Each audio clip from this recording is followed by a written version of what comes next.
Hello everybody.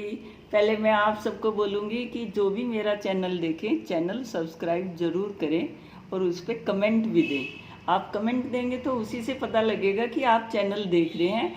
और अपने comment में कोई भी जो है आप सुझाव कुछ भी ऐड करना चाहते हैं, most welcome. But channel subscribe करें और कमेंट ज़रूर दें। मैं लाइक उसके लिए नहीं बोल रही, कमेंट के लिए बोल रही हूँ।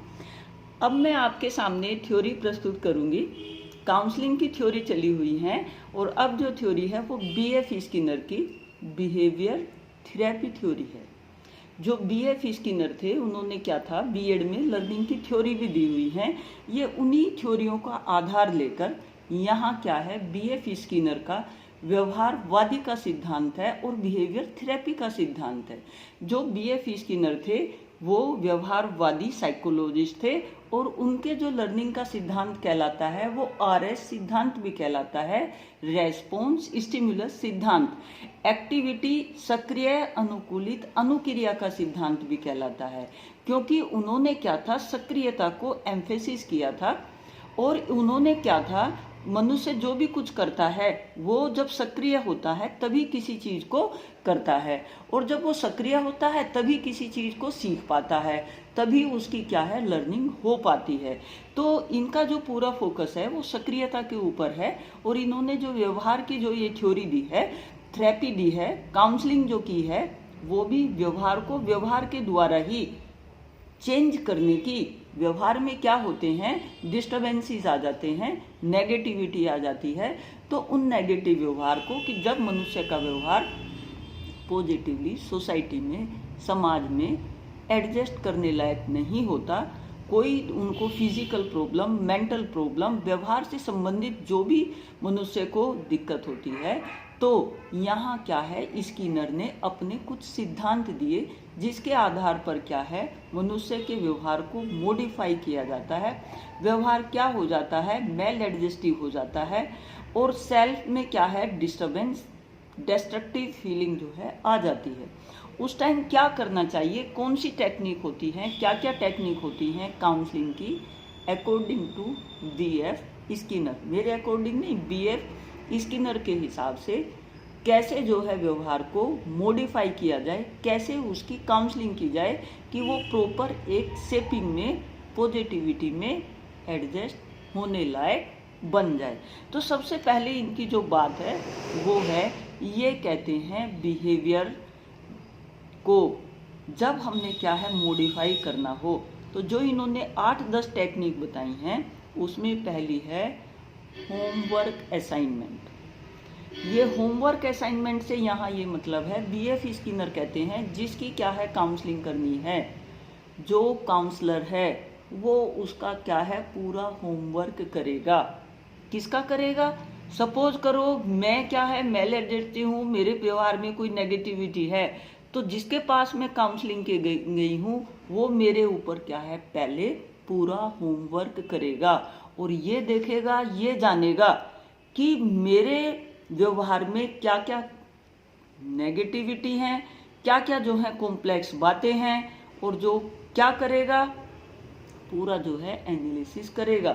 वो स्वयं भी क्या है होमवर्क करेगा, और होमवर्क करने को वो किसको देगा, वो जिसके ऊपर क्या है वो काउंसलिंग कर रहा है उसको भी क्या है होमवर्क करने को देगा कि वो पूरा जो है असाइनमेंट तैयार करे, कंप्लीट करके लाए, अपने ऊपर जो है पूरी वार्ता प्रस्तुत करे।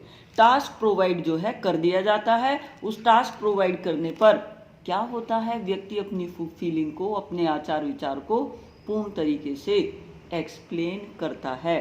दूसरी बात होती है, दूसरा तरीका होता है इनका बिहेवियर थेरेपी का, कंटिजेंसी कॉन्ट्रैक्ट। पहले से ही जो फिक्स्ड कंट्रोल कॉन्ट्रैक्ट जो है कर दिया जाता है, कंटिजेंसी कॉन्ट्रैक्ट कहते हैं इसे। कंटिजेंसी कॉन्ट्रैक्ट से मतलब होता है कुछ कार्य क्या है, कुछ रूल रेगुलेशन फिक्स कर दिए जाते हैं, उन्हीं को ध्यान में रख के मनुष्य क्या है कार्य करेगा। जो काउंसलर है वो बता देता है कि मेरा ये कॉन्ट्रैक्ट है कि आपने अपनी डेली एक्टिविटी में इन इन कार्यों को इन इन तरीके से, इस तरह के व्यवहार से करना है। आप अपने व्यवहार से डाइवर्ट नहीं होंगे। ऐसा क्या है, कंटिजेंसी कॉन्ट्रैक्ट काउंसलर के और किसके, जिसकी काउंसलिंग करनी है, एक फिक्स क्या है कॉन्ट्रैक्ट हो जाता है रूल रेगुलेशन का। उससे क्या है हटकर कार्य नहीं करना। उनको क्या है, जैसे 10 गुड बिहेवियर के दे दिए, कोई भी जो है कार्य दे दिया कि ये 10 गुड बिहेवियर हैं, आपने डेली यही करने हैं, इनको अप्लाई करना है। 2 तरीके हुए। तीसरा तरीका है positive reinforcement and negative reinforcement. यानी कि जिसकी जो है काउंसलिंग करनी है, जब वो अच्छा कार्य करेगा तो पॉजिटिव रीइंफोर्समेंट, जब गलत करेगा तो नेगेटिव रीइंफोर्समेंट देकर व्यवहार को क्या है शेप देने की कोशिश करना। इसके बाद आता है चौथा जो है थेरेपी का इसका पार्ट है मॉडलिंग। यहाँ क्या है, जो काउंसलर है वो नई नई क्या है मॉडलिंग करके दिखाता है कि देखो ये अगर ऐसा व्यवहार करते हैं तो ऐसा लगता है, अगर नेगेटिव करते हैं तो ऐसा लगता है, अगर पॉजिटिव लगते हैं तो ऐसा लगता है।